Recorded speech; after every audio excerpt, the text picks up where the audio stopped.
In this clip here, you see former President of the United States, President Clinton, telling the truth about what's really going on with Hamas and the Palestinians, letting the world know that they don't really want peace, they just want to terrorize Jews and make the land of Israel uninhabitable, and that they were offered everything that they could possibly want in the peace process under Ehud Barak, and that this is the one time that Yasser Arafat lied to him, that he just lied, he just didn't tell the truth, and that this is an important clip because for those who really want to know the truth and want to know what's going on, the truth is out there.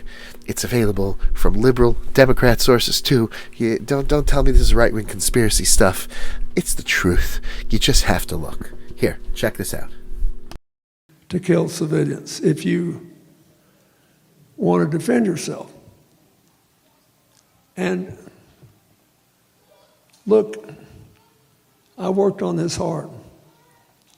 And the only time Yasser Arafat didn't tell me the truth was when he promised me he was going to accept the peace deal that we had worked out, which would have given the Palestinians a state on 96% of the West Bank and 4% of Israel, and they got to choose where the 4% of Israel was. So they would have the effect of the same land of all the West Bank. They would have a capital in East Jerusalem. They would have I can hardly talk about this. And they would have equal access all day, every day, to the security towers that Israel maintained all through the West Bank up to the Golden Heights. All this was offered, including, I will say it again, a capital in East Jerusalem and 2 of the 4 quadrants of the old city of Jerusalem, confirmed by the Israeli Prime Minister Ehud Barak and his cabinet. And they said no.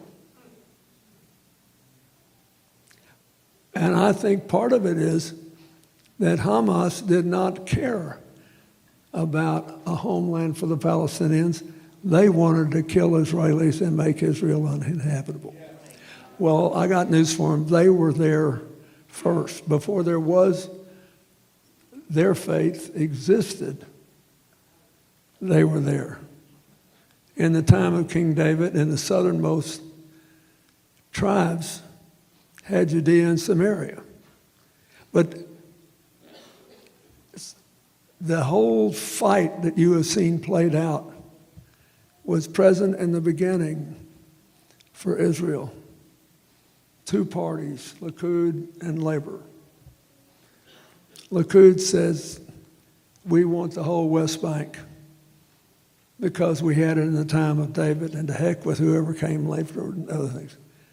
Labor said, we will take what the United Nations has offered us and we will make a garden in the desert.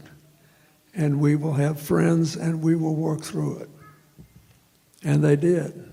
David Ben-Gurion. They're still fighting this fight today.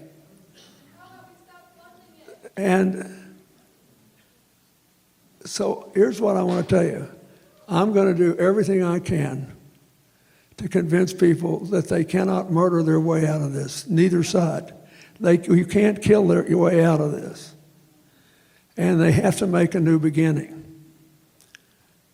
But when I read that people in Michigan are thinking about not voting because they're mad at the Biden administration for honoring its historic obligation to try to keep Israel from being destroyed, I think that's a mistake.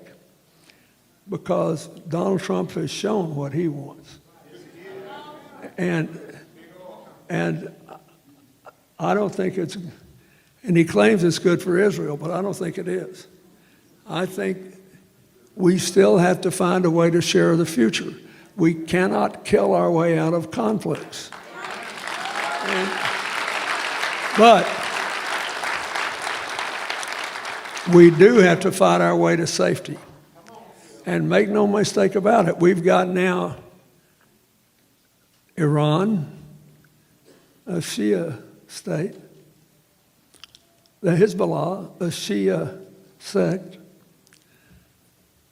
the Houthis, a Shia sect, now with Hamas, a Sunni Arab operation, united in thinking the only thing that we have to do is run every Jew out of Israel.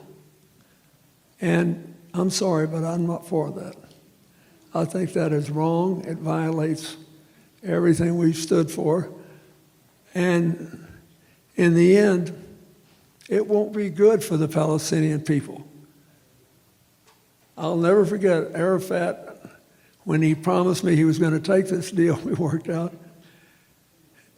He always was fighting with Prime Minister Barak, and I said, wait a minute. I said, you think I care about the Palestinian children? And he said, oh, much more than the Arabs do.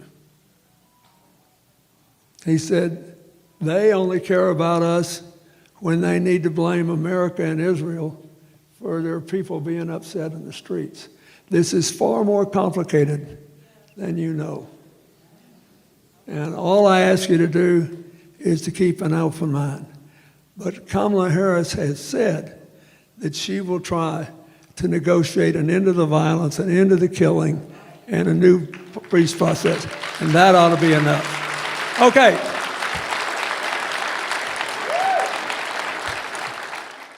And there you have it.